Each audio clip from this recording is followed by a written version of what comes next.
Anton Bruckner stands tall in the history of music. He is a giant of symphony.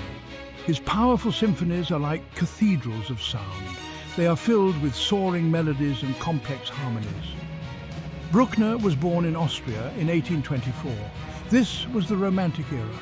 Emotions and individuality were celebrated. Bruckner's music reflects this spirit. To hear a Bruckner symphony is to experience the full power of the orchestra.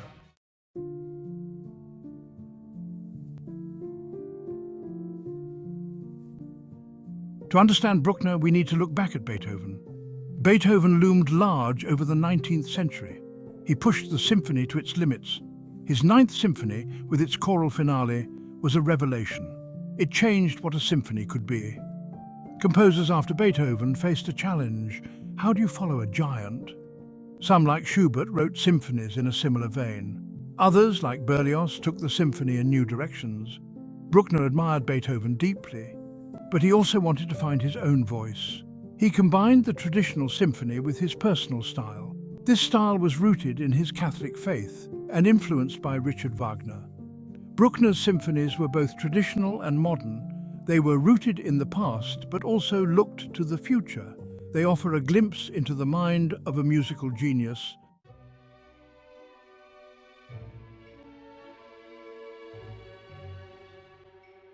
Richard Wagner was another major influence on Bruckner. Wagner was a revolutionary figure. He transformed opera with his idea of the music drama. Wagner's music was highly chromatic and intensely emotional. It used leitmotifs, or recurring musical themes, to represent characters and ideas. Bruckner was deeply impressed by Wagner's music. He adopted some of Wagner's techniques into his own work. This is especially evident in Bruckner's use of harmony and orchestration. Bruckner's symphonies often feature massive orchestral forces. Despite Wagner's influence, Bruckner's music remained distinctly his own. He synthesized the old and the new, creating a style that was both innovative and deeply rooted in tradition. This fusion of influences is part of what makes Bruckner's music so compelling.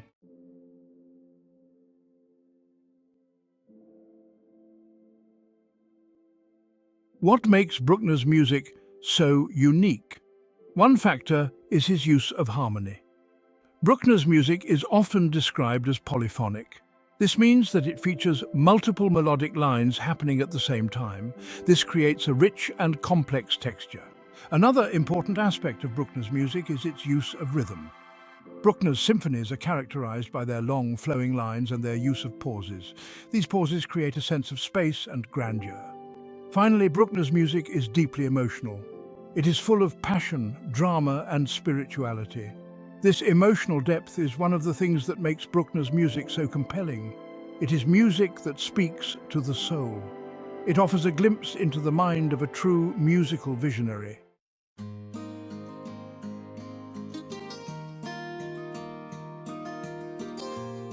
Anton Bruckner's story begins in the small village of Ansfelden, Austria.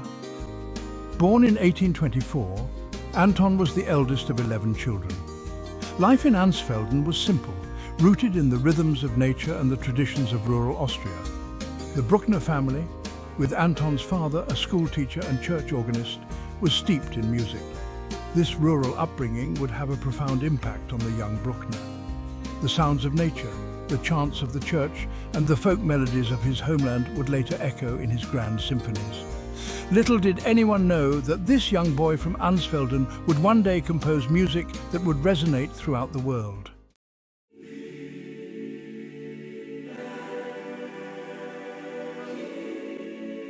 Anton's musical education extended beyond the lessons from his father.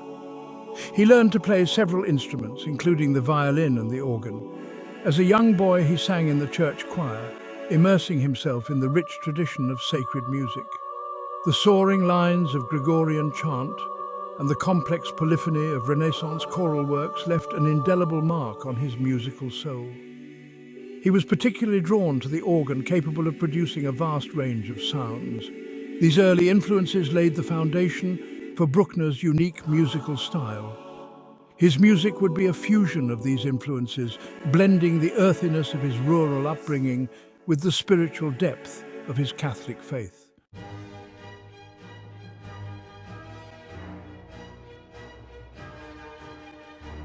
Bruckner's talent as an organist blossomed. He honed his skills, practicing diligently and mastering the intricacies of the instrument. His reputation as a virtuoso organist spread, earning him recognition and respect in musical circles. This mastery of the organ was not merely a technical achievement, it was a spiritual endeavor for Bruckner. He poured his heart and soul into his organ playing, moving audiences with his virtuosity and his deeply felt interpretations. While his organ playing garnered him acclaim, Bruckner yearned to compose. He began writing music, initially focusing on smaller works for the church.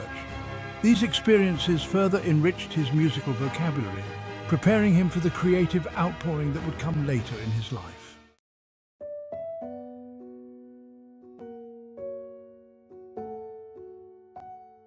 A turning point in Bruckner's life came with his appointment as organist at the Linz Cathedral. Linz, a bustling city on the banks of the Danube, offered a more stimulating musical environment than Bruckner had previously experienced. Here he immersed himself in the city's vibrant musical life, attending concerts, studying scores, and engaging in discussions with fellow musicians. This period in Linz proved to be a time of significant growth for Bruckner. He studied the works of the great masters, immersing himself in the scores of Bach, Mozart, Beethoven, and others. The Linz years were a period of intense study and creative exploration for Bruckner. The seeds of his symphonic style were sown in Linz, nurtured by the city's musical energy and Bruckner's own relentless pursuit of musical mastery.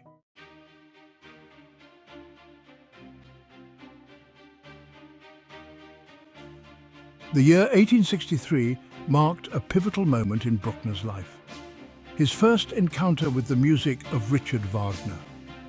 Wagner's operas, with their revolutionary harmonies, innovative use of the orchestra, and powerful emotional content, had a profound impact on Bruckner.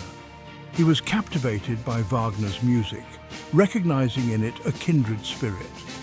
Wagner's influence on Bruckner was immediate and profound. He immersed himself in Wagner's scores, attending performances of his operas whenever possible. The influence of Wagner is most evident in Bruckner's symphonies. Bruckner absorbed Wagner's innovations and made them his own, forging a unique symphonic style that blended Wagnerian elements with his own deeply personal musical language.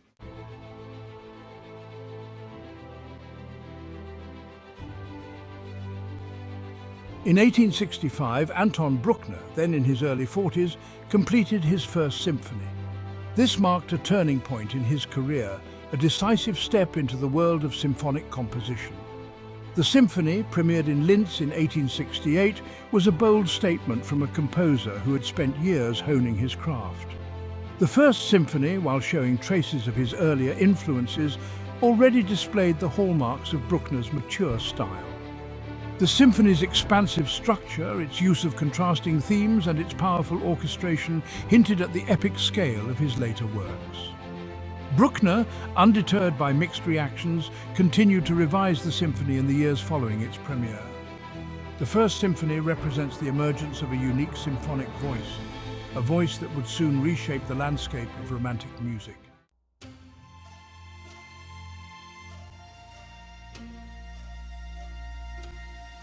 Following the completion of his First Symphony, Bruckner began work on his Symphony No. 2. This period was marked by a deepening of his musical language and a growing confidence in his symphonic voice. The Second Symphony, premiered in Vienna in 1873, revealed a composer gaining mastery over his craft.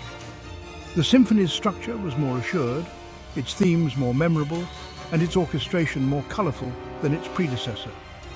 Bruckner's use of rhythm also became more sophisticated in this symphony. The premiere of the Second Symphony was met with a warmer reception than the first. The Second Symphony marked an important step in Bruckner's symphonic journey.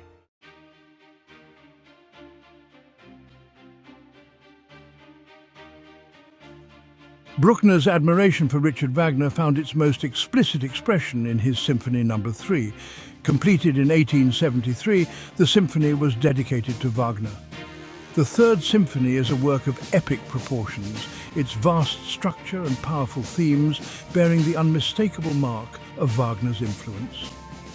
Bruckner also incorporated several direct quotations from Wagner's operas into the symphony. However, despite these overt references, the Third Symphony is not merely a derivative work. Bruckner absorbed Wagner's innovations and transformed them into something uniquely his own. The Third Symphony marked a turning point in Bruckner's career, establishing him as a leading figure in the world of symphonic music. Bruckner's Symphony No. 4, nicknamed the Romantic, stands as one of his most popular and enduring works.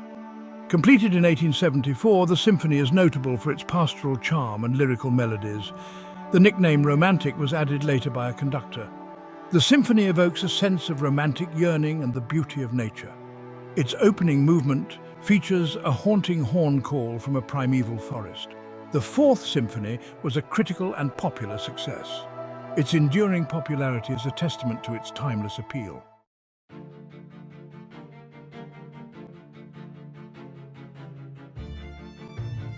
Symphony No. 5, A Triumph of Counterpoint.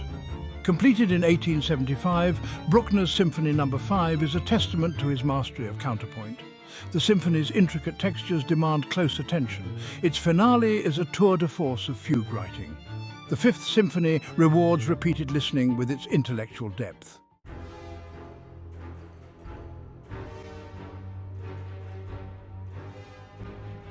Section 6, Symphony No. 6, A Lyrical Masterpiece. Bruckner's Symphony No. 6, completed in 1881, stands apart from his other symphonies in its sense of serenity and optimism.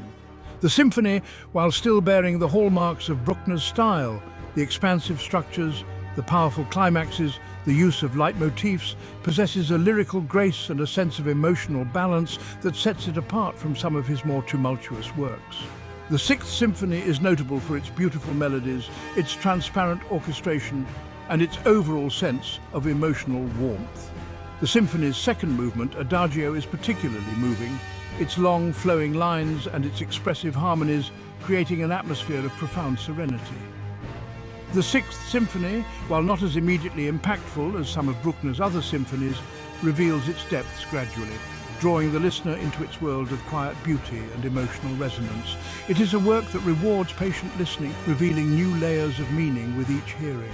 The Sixth Symphony, while not as frequently performed as some of Bruckner's other symphonies, holds a special place in the hearts of many listeners. It is a work of quiet power, its lyrical beauty and emotional depth offering a welcome contrast to the more dramatic and turbulent aspects of Bruckner's output.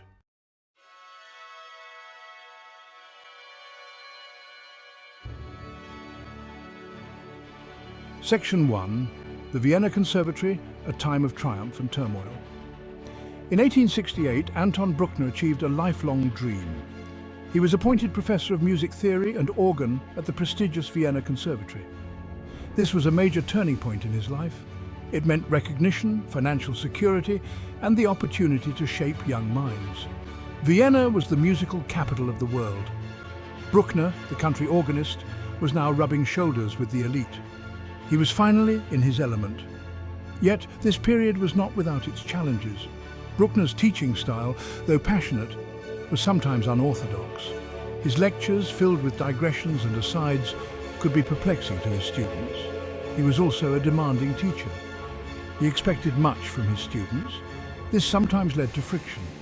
Despite these difficulties, Bruckner's time at the conservatory was a productive one. He continued to compose.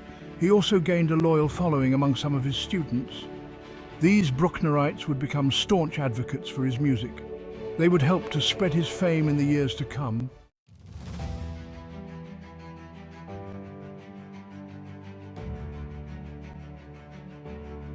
Section 2, Critical Reception, a constant struggle for acceptance. Throughout his career, Bruckner faced an uphill battle for critical acceptance. His music, with its unconventional structures and its challenging harmonies, often baffled the critics of his day. Some dismissed his symphonies as too long, too complex, too Wagnerian. They found his use of pauses and silences baffling. They accused him of lacking formal control. Others, however, heard something profound in Bruckner's music. They were moved by its emotional depth. its spiritual intensity, its sheer orchestral power. These early champions recognized Bruckner as a visionary, a composer who was expanding the language of symphony. The critical divide over Bruckner's music was often stark. On one side were the traditionalists. They clung to the classical forms of Mozart and Haydn. They saw Bruckner's music as a threat to these traditions. On the other side were the progressives. They embraced the innovations of Wagner and Liszt. They saw Bruckner as a kindred spirit, a composer who was pushing the boundaries of musical expression. This critical battle raged throughout Bruckner's life. It would continue long after his death.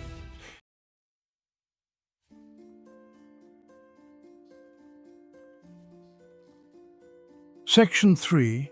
The Revision Wars, Bruckner's Symphonies in Flux. Adding to the complexity of Bruckner's reception was his tendency to revise his works, often extensively. Driven by self-doubt and a desire to please his critics, Bruckner would make changes to his symphonies after their premieres, sometimes even creating multiple versions of the same work. These revisions, while well-intentioned, often led to confusion and debate. Which version of a Bruckner symphony was the authentic one? This question has plagued conductors and scholars for over a century. Some argue that Bruckner's original versions, with their raw power and emotional immediacy, are the most compelling. Others prefer the revised versions, which they find to be more concise and formally coherent. The revision wars, as they are sometimes called, reflect the ongoing struggle to understand and interpret Bruckner's music. They also highlight the challenges faced by composers who dare to break new ground. Bruckner's willingness to revise his work, while motivated by a desire for perfection, ultimately contributed to the uncertainty surrounding his legacy.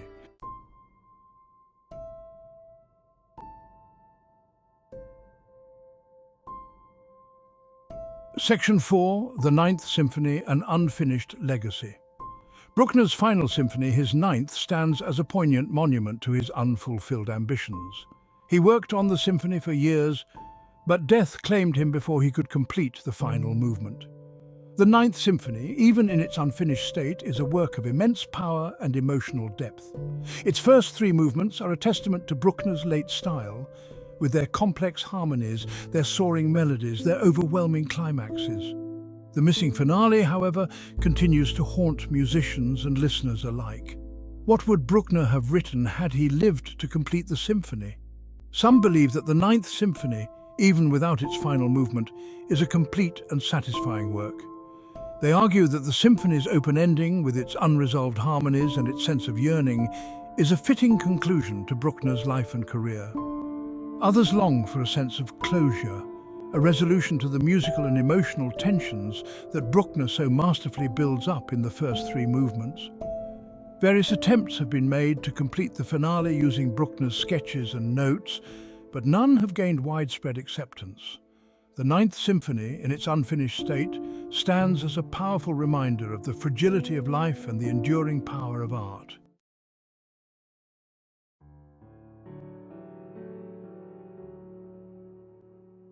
Section 5, Personal Struggles, a life marked by piety and insecurity. Despite his musical achievements, Bruckner was a man plagued by self-doubt and insecurity. His deep Catholic faith provided him with solace, but it also fueled his anxieties. He was tormented by scruples and obsessed with the afterlife. Bruckner's personal struggles were often reflected in his music. His symphonies are filled with moments of both ecstatic joy and profound despair. They are the work of a man wrestling with the big questions of life and death, faith and doubt. Bruckner's insecurities were exacerbated by the harsh criticism he often received. He was deeply sensitive to criticism, and he often took negative reviews to heart.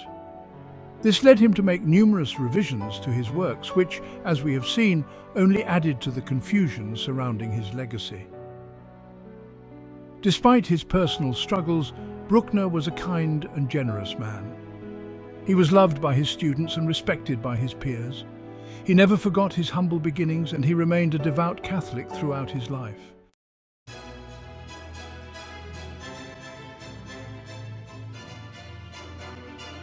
Section 6. Bruckner's critics, misunderstood genius or flawed composer. The debate over Bruckner's music continues to this day. Was he a misunderstood genius, a composer ahead of his time? Or was he a flawed composer, a man whose ambitions exceeded his grasp? There is no easy answer to this question. Bruckner's music is undeniably challenging. It requires patience, concentration, and an open mind. It is not music for the faint of heart, but for those who are willing to put in the effort. Bruckner's music can be deeply rewarding. It is music of immense power, beauty, and emotional depth. It is music that speaks to the soul. Bruckner's critics often point to his unconventional forms, his challenging harmonies, his tendency to repeat himself. They argue that his music is too long, too complex, too difficult to follow. Bruckner's champions, on the other hand, praise his originality, his sincerity, his mastery of the orchestra.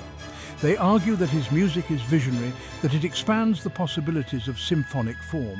Ultimately, the question of whether Bruckner was a genius or a flawed composer is a matter of personal taste. There is no right or wrong answer. The important thing is to listen to his music with an open mind and to judge it on its own terms.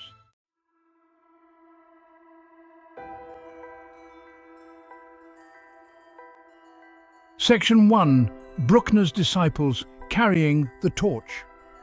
Anton Bruckner, despite the controversies and critical battles that surrounded him during his lifetime, left an indelible mark on the musical landscape. This influence wasn't just through his compositions, but also through the fervent disciples he inspired. These young composers, many of whom had been his students at the Vienna Conservatory, became ardent champions of his music, dedicating themselves to promoting his works and ensuring their place in the concert hall. Among the most devoted of Bruckner's followers were composers like Anton Seidl, Franz Schalk, and Ferdinand Loh. These musicians, deeply moved by the power and originality of Bruckner's symphonies, took it upon themselves to edit and conduct his works, often making significant alterations in an attempt to make them more palatable to contemporary audiences. While these edits, often made with the best of intentions, are sometimes viewed controversially today, they played a crucial role in keeping Bruckner's music alive in the years following his death. These disciples, through their tireless efforts, ensured that Bruckner's symphonies continued to be performed, studied, and debated. They organized Bruckner festivals, conducted his works with leading orchestras, and wrote passionately about his music, gradually winning over new converts to the cause.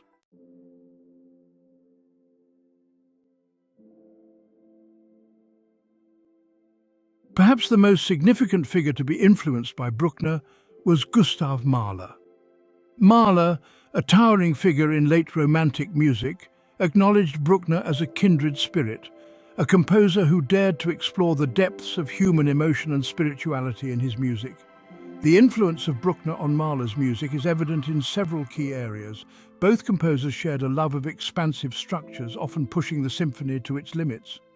Their symphonies frequently unfold over vast canvases of time, exploring a wide range of emotions and ideas. Both composers were masters of orchestration, utilizing the full spectrum of orchestral colors to create worlds of sound. The influence of Bruckner's use of harmony and rhythm can also be heard in Mahler's work. Both composers employed complex harmonic language, often pushing the boundaries of tonality. They also shared a fondness for long, flowing melodies and dramatic pauses, creating a sense of spaciousness and grandeur in their music. Mahler, while forging his own unique path in music, clearly recognized Bruckner as a significant precursor, a composer who had paved the way for his own explorations of the symphonic form. Mahler's championing of Bruckner's music, both as a conductor and a composer, played a crucial role in securing Bruckner's place in the pantheon of great symphonists.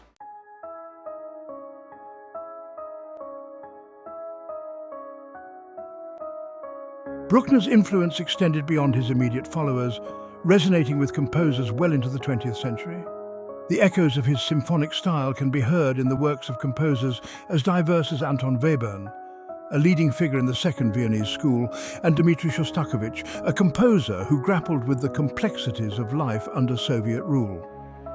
Webern, known for his concise and often abstract musical language, nonetheless acknowledged Bruckner's influence on his understanding of form and structure. Webern saw in Bruckner's symphonies, despite their often imposing length, a model of architectural coherence, a way of organizing large-scale musical structures with clarity and purpose. Shostakovich, while writing in a vastly different musical language than Bruckner, shared his penchant for dramatic contrasts and emotional extremes. Shostakovich's symphonies, like Bruckner's, often juxtapose moments of intense despair with glimpses of hope and transcendence.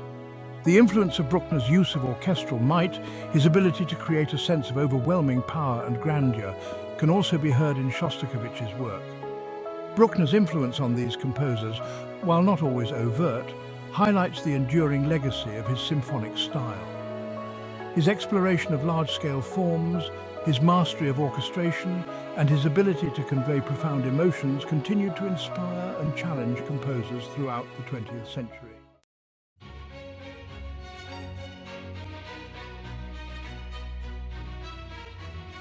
The latter half of the 20th century witnessed a resurgence of interest in Bruckner's music. Conductors like Herbert von Karajan, Eugen Joachim, and Bernhard Haitink championed his symphonies, bringing them to new audiences through recordings and performances. This renewed interest in Bruckner was fueled in part by a growing appreciation for his unique musical language. Musicians and scholars began to move beyond the old debates about his supposed Wagnerian influences and his tendency to revise his works, focusing instead on the intrinsic merits of his music. Bruckner's symphonies, with their complex harmonies, their rhythmic flexibility, their spiritual depth, began to be seen as masterpieces of late Romantic music, works that deserved a place alongside the symphonies of Brahms, Tchaikovsky, and Mahler. This reassessment of Bruckner's music was also driven by a growing fascination with his personality and his spiritual journey. Musicologists and biographers delved into Bruckner's life, exploring his deep Catholic faith, his struggles with self-doubt, and his unwavering dedication to his art. This renewed interest in Bruckner's life and work has led to a greater understanding and appreciation of his music, cementing his place as one of the most significant composers of the 19th century. Anton Bruckner's legacy is one of spiritual grandeur and enduring power. His symphonies, once dismissed, are now recognized as masterpieces. Bruckner's music speaks to something deep within the human soul. His symphonies are expressions of profound emotion and spiritual yearning. They reflect the complexities of the human experience. Bruckner's legacy lies in the spirit he infused into his music. His music continues to resonate with listeners today. Anton Bruckner's journey through music was anything but ordinary. From rural Austria to the Vienna Conservatory, his life was marked by triumph and turmoil. His faith and pursuit of musical perfection shaped him into a composer of remarkable depth.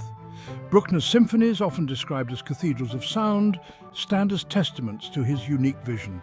These monumental works are spiritual quests, journeys into the human soul. Bruckner's music demands attention and patience, offering an exhilarating and transformative experience. It has the power to shake us to our core, to move us to tears, and to uplift our spirits.